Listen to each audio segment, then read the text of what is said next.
Welcome back to Carolina Ruck Cuddles. Today we are having a Polaris Ranger shootout. We aren't going to race them because there's only one me and we only technically can do two of them because the other one is, I'm not messing up. This one right here, this is my buddy's. He told me to drive it like I stole it. He doesn't care. He says you'll fix it if you break it. So yeah, the other one, which is 570, we're gonna take easy. We're just gonna drive it around a little bit. It's waiting for a top end because it's not smoking. It's burning oil, which is kind of weird. I think something's wrong with the valves. You can smell burning oil, but it's not smoking. And it burns a coil between oil changes, so that tells us, yes, something's wrong. So what are we driving for us today, you might ask? This bad boy right here. I think it's an 11 Polaris Ranger XP 800. This thing is the one that you might have seen pictures here and there that I've put up because I had to do a full engine rebuild. So here's a couple highlights from the walking on video in case you want to see just how bad it was. Holy crap, I'm kicking the water around. Flashback. As I thought, it broke off. Look at all the chunks of stuff in there. Holy crap, I hope it didn't mess up any of this. I don't think it did. Okay, there's the crank. Okay, you know something? I was like, what's that band? That's your connecting rod. The connecting rod had U'd. How's that possible? I don't know, guys. This has to be the worst thing I have ever seen. I don't even know how that's physically possible. And this engine don't have that much power. End of flashback. As you can see, that motor was toast. Luckily, it didn't do anything to the crankcase. I really thought it was, and luckily it did not. So we got it running now, guys. We can just jump in here. Let the thing prime up. Of course, it is rigged from all you-know-what. You got a muffler on it. That is not Polaris OEM, people.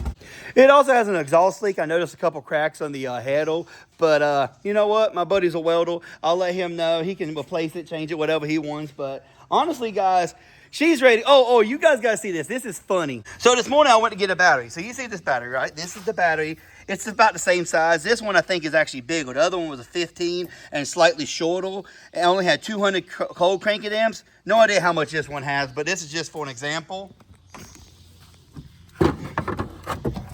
There's the battery that belongs in it. A 400 cold cranking amp.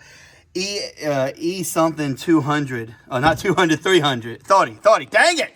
Right there, guys. That's the one. 400 cold cranking amps. All they had was a 200. Because I was like, you know, this thing, even with the battery I had, which was charged, which was a 200 from a Honda, I was like, this thing don't barely want to start. Went online, realized it needed a big battery. Just to show you the difference. Just to go to show you people, make sure you check. Because if you see a side-by-side four-wheeler and it's rigged like this one, maybe don't take anything for granted, honestly. Just check everything. Make sure that, hey, you know what? Let's check the battery. It had a 200. It needed a 400. That's why it wouldn't start. So it's like, well, that's good, because I was freaking out. I said, oh, no, it doesn't want to run unless I have a battery charger on it. I said, what is going on? It starts so slow. I said, God, I've messed it up. Something happened, which I knew the crank was fine because I could spin it by hand. Anyways, guys, let's step on the GoPro. Well, you know, first, I'm going to go ahead and wash this radiator out because this thing's been sitting for years. So it needs a good wash right fast. We're gonna wash the radiator out and then we're gonna go drive it around. Okay, let's drive this thing. It is loud as crap in the cab. I am sorry already.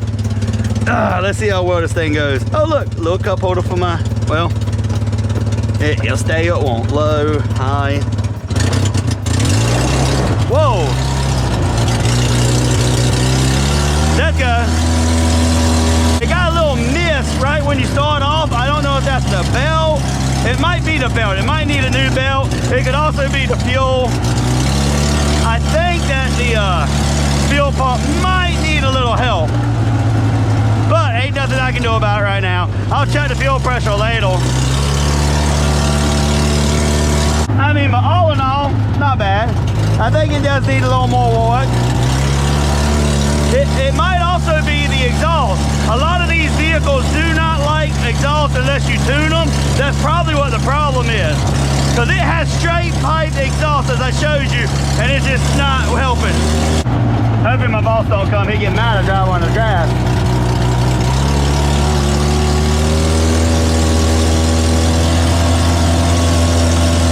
Oh yeah, definitely could use a belt. What the? Oh, the handle's broken.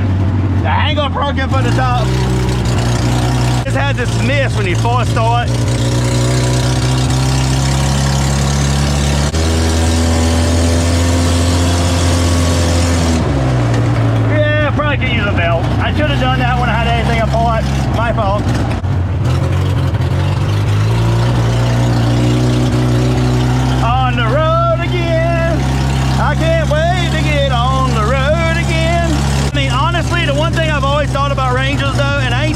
brand new one yet, like a 1000. It's a very unstable. Of course, I haven't driven a Defender either. They might also, but this thing feels very unstable. Like you just slide.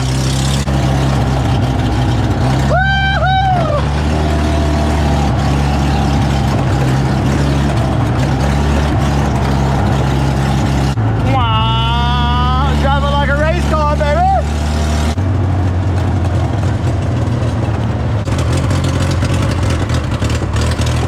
Oh, fan cut off. That means it fan runs. Everything looks good. I don't see any leaks. I don't see anything bad. We look like we're good, boys. There's the issue. We never tightened that down. I bet that's the issue we have, guys. I know I tightened it down. I swear I did. Maybe I didn't. That could be our issue, people. I don't know if y'all can see that, but I forgot to tighten the injectors down. No, Brando, let me tighten it down. Are y'all ready for part 2? Here she is, the old Polaris 500 6x6. We don't do much with this. This is just a farm rig, but I feel like, you know what? Let's throw this in the video too. We'll throw all of them in the video. So, without further ado, let's jump on and drive around and see how much better this drives. I actually think this one drives better. Might not ride better, but handling better.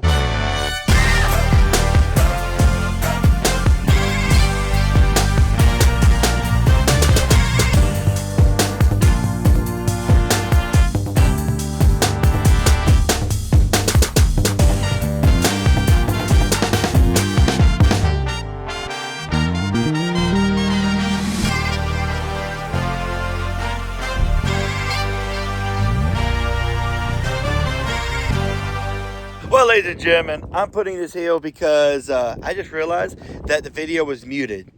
No idea why the 6x6 part and the 570 part was muted. I have no idea why. I don't know if maybe I hit a button or if the GoPro glitched, because let's be honest, GoPros are the worst thing to mess up for no reason. So I just left little short clips of them. I mean, just showing off. I mean, we didn't do anything but talk and ride, so there ain't much. So that means 11 to 15 minutes worth of footage is just gone. I can't use it. It's muted, so left the short clips in there. The highlight of it is that the 570 Ranger drives exactly like the 800 Ranger. There was no difference. They're about 10 years apart. They just ride the same. I won't lie. There is no difference. I really was kind of surprised that both were top heavy. The 6x6 handled the best. I think it's because it's longer, has the extra wheels. I mean, it was my favorite. I mean, it does still, all of them are very stiff feeling, but of course, hey, the Rangers are not sports models. But honestly, there ain't much to say, guys. I mean, they all drove about the same. 6x6 maybe handled better. It didn't feel as top heavy compared to the other two. The other two felt identical, which was kind of crazy to think that the newer 570 did. Anyways, here's back to the video. Well, I think we checked the fuel pressure. Went ahead and threw a trusted fuel checker uphill. I might be wrong, but normally everyone I've ever seen is supposed to be in the 40s and 50s. That's way too low, but let me check it right fast. I think that might be our issue. Okay, ladies and gentlemen, after doing a lot of research, sitting here for a while, I've probably been here 20 minutes, going through videos, double checking. They say in order for it to run, it should have 40. We have like 25, maybe 27. It's below 30. So we know the issue now, which I was kind of thinking it might be, but I wanted to check it before, but the engine was locked up, so we could never check it.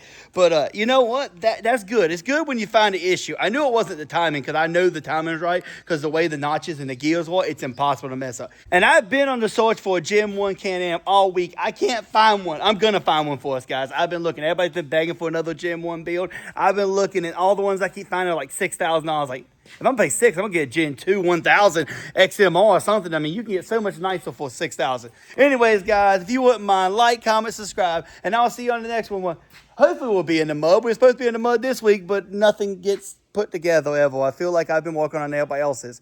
Yeah, not good. Anyways, I will see you on the next one.